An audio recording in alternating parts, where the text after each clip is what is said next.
செமையாக இருந்துச்சு. எல்லாருமே கண்டிப்பாக பார்க்க வேண்டிய ஒரு மூவி. அண்ட் லைக் எல்லாருமே வந்து 100% பார்க்கணுன்ற ஒரு விஷயம். பிகாஸ் எனக்கு வந்து இந்த மாதிரி மக்கள் இந்த மாதிரி ஒரு கதை நடந்திருக்கிறதே, ரியல் லைஃப்பில் இந்த மாதிரி நடந்திருக்கிறதுங்கிறதே எனக்கு தெரியாது.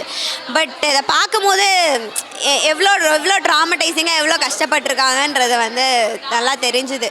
ரொம்ப எமோஷ்னலாக இருந்துச்சு, ரொம்ப ட்ராமடைசிங்காக இருந்துச்சு. இன்றைக்கி நைட் நான் தூங்குவேனானே தெரில, அந்தளவுக்கு ட்ராமடைசிங்காக தான் இருந்துச்சு மூவியே. ஆக்டிங்லாம் செம்ம எஃபர்ட்ஸ் எடுத்து பண்ணியிருக்காங்க. ஒரு சீனும் அவங்க ஹீரோ வந்து அடி வாங்குவார், அந்த சீன்லாம் வந்து ரொம்ப கஷ்டப்பட்டு எடுத்திருக்காங்க. And not just the actors போட்ட எஃபர்ட்ஸ் தாண்டி ஆக்டர்ஸும் நிறைய எஃபர்ட்ஸ் போட்டிருக்காங்க. அவங்களுக்கு 100% கிரெடிட்ஸ் தரணும். அதை தாண்டி சினிமாட்டோகிராஃபர்ஸ்லேருந்து செட்டில் ஒர்க் பண்ண எல்லாருக்குமே கிரெடிட்ஸ் போகணும். பிகாஸ் அது அந்த படம் பார்க்கும் போதே தெரியுது, அந்த அவுட்லேயே தெரியும்ல எவ்வளோ கஷ்டப்பட்டு ஒரு சீனும் எடுத்துருக்கணும் அப்படிங்கிறது. ஸோ நல்ல விஷுவலாக பக்காவாக இருந்துச்சு, சூப்பராக இருந்துச்சு. லைட்டிங்ஸ் எல்லாமே ஒரு ஃப்ரேமும் நல்லா இருந்துச்சு, பக்காவாக இருந்துச்சு. பேக்ரவுண்ட் ஸ்கோரும் சூப்பராக இருந்துச்சு. கரெக்டாக பேக்ரவுண்ட் ஸ்கோர் இல்லைனா ஒரு மூவியே நம்மளால் வந்து ப்ராப்பராக விஷுவலைஸ் பண்ண முடியாது. ஒரு படத்தை பார்க்கும்போது அதை கேட்கும் போது தான் நம்மளுக்கு தெரியும் அதோட பர்டிகுலர் சீனுக்கான எமோஷன்ஸ் என்னன்றதே சத்தம் கேட்டால் தான் அவங்களுக்கு தெரியும். பேக்ரவுண்ட் மியூசிக்கும் சூப்பராக பண்ணியிருந்தாங்க.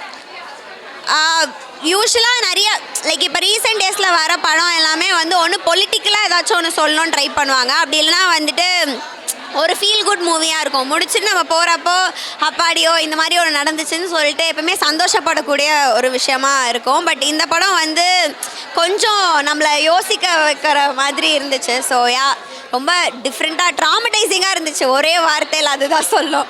100% கண்டிப்பாக வந்து அவார்ட் கொடுக்கணும்னு நான் சொல்வேன். ஃப்ரம் லைக் ஒரு வியூவர் பாயிண்ட் ஆஃப் வியூலேருந்து ஏதாச்சும் ஓட்டிங் சிஸ்டமோ அந்த மாதிரி இருந்துச்சுன்னா நான் கண்டிப்பாக வந்து ஓட் பண்ணுவேன். Because efforts is what matters. Every one has put in to efforts. Every character அது ரொம்ப எதார்ச்சியாக இருந்துச்சு. அந்த ரியல் சுச்சுவேஷன் நடந்துச்சுன்னா எப்படி இருக்குமோ அதே மாதிரி இருந்துச்சு. நல்லா இருந்துச்சு, படம் நல்லா இருந்தது, சூப்பராக இருந்துச்சு.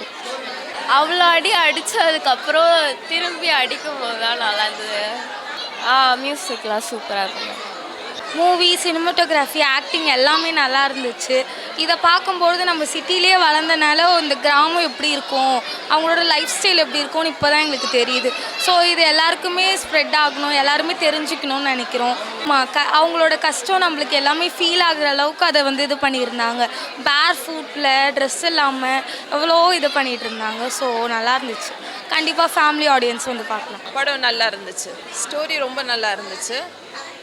இந்த 2025லேயும் இப்படி ஒரு வில்லேஜில் வந்து இந்தமாரியும் ஹாஸ்பிட்டல் இல்லாமல் வச்சுருக்காங்க அப்படின்னு சொல்லி டைரக்டர் வந்து கன்வே பண்ணுறாங்க. கொண்டு வந்து இந்தமாரி காட்டியிருக்கிறது வந்து ரொம்ப சந்தோஷமாக இருக்குது. இது வந்து தெரிஞ்ச கவர்மெண்ட் வந்து இந்தமாரி ஒரு வில்லேஜுக்கு சப்போர்ட் பண்ணி ஹெல்ப் பண்ணணும்னு சொல்லி நான் வந்து கேட்டுக்கிறேன் கவர்மெண்ட்டுக்கு. மியூசிக் எல்லாம் நல்லா இருந்துச்சு, எதுவுமே குறை சொல்கிற மாரி இல்லை. அதான் ஸ்க்ரீன் ப்ளே வந்து சூப்பராக இருந்துச்சு, ரொம்ப நல்லா இருந்துச்சு, நல்லா சூப்பராக காமிச்சிருந்தாங்க ஸ்க்ரீன் ப்ளேலாம்.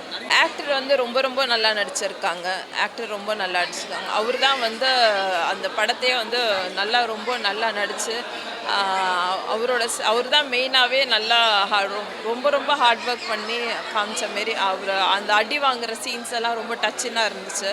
ஸோ அது வந்து நெக்ஸ்ட்டு என்ன நடக்க போகுதுன்னு சொல்லி அந்தமாரி கொண்டு போகிற மாரி அவர் நல்லா ஹார்ட் ஒர்க் பண்ணதை அவர் காமிச்சாங்க. ஜாக்லின் வந்தக்கப்புறம் தான் கொஞ்சம் நல்லா இருந்துச்சு.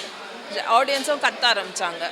ஜாக்லின் வந்தக்கப்புறம் தான் ஒரு தடவை நினச்சி வந்து பார்க்கணும் என்ன நடக்குது. ஏன்னா இது ரியலாக நடந்த ஸ்டோரினால பப்ளிக்குக்கும் தெரியணும் 2025லேயும் இப்படிலாம் இருக்குது, ஒரு வில்லேஜுக்கு இந்தமாரி கஷ்டப்பட்டுட்டு இருக்காங்கன்னு சொல்லி பப்ளிக்கும் வந்து தெரிஞ்சுக்கணும்னு சொல்லி நான் நினைக்கிறேன்.